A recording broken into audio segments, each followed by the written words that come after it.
উনুনের আগুনে পুড়ে মৃত্যু হল এক বধূর। মৃতের নাম যশাদা মাহাতা। ক্যানিং থানার পুলিশ বধূর দেহ উদ্ধার করে ময়নাতদন্তে পাঠিয়েছে। স্থানীয় সূত্রে জানা গিয়েছে, বাসন্তী থানার অন্তর্গত ৫ নম্বর চড়াবিদ্যা গ্রামের বধূ যশাদা মাহাতা বাড়িতে উনুন জ্বালিয়ে রান্নার কাজ করছিলেন। তাড়াতাড়ি রান্না করলে বাড়ির লোকজন খাবে। ভাত রান্না শেষ হলেও খাওয়া আর কারো হল না। রান্না করতে গিয়ে পুড়ে মৃত্যু হল গৃহবধূর।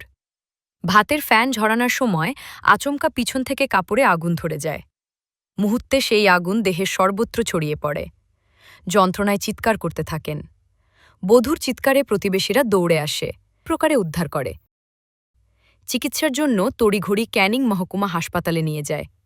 সেখানে বধূ মৃত্যুর সাথে পাঞ্জা লড়ে হাসপাতালের বার্ন ওয়ার্ডে। অবশেষে সমস্ত চিকিৎসা পরিষেবাকে উপেক্ষা করে মঙ্গলবার রাতে ওই বধূ মৃত্যুর হলে পড়ে। মৃত বধূর ছেলে প্রশান্ত মাহাতা জানিয়েছেন, আমরা মাঠে গিয়েছিলাম কাজ করতে। মা রান্না করছিলেন উনুনে। আগুন ধরে যায়। বাড়িতে কাজ হচ্ছিল, ধানতলা কাজ চলছিল, তো লোকজন মাঠে কাজ করছিল। আর উনি আমার মাই হয়, তো বাড়িতে রান্না বাজারগুলো সব উনি করছিলেন। এবারে ভাত রান্না হয়ে গেছে, আর ভাতের ফ্যানটা মোটামুটি পেছন দিক থেকে ঝাড়ছিল ঘুরে। আর যেহেতু পাড়াগাঁয়ের ব্যাপার, উনুনে জাল ছিল, যেহেতু পাড়াগাঁয়ের ব্যাপার, তো খড়ের জাল ছিল, উনান জাল ছিল।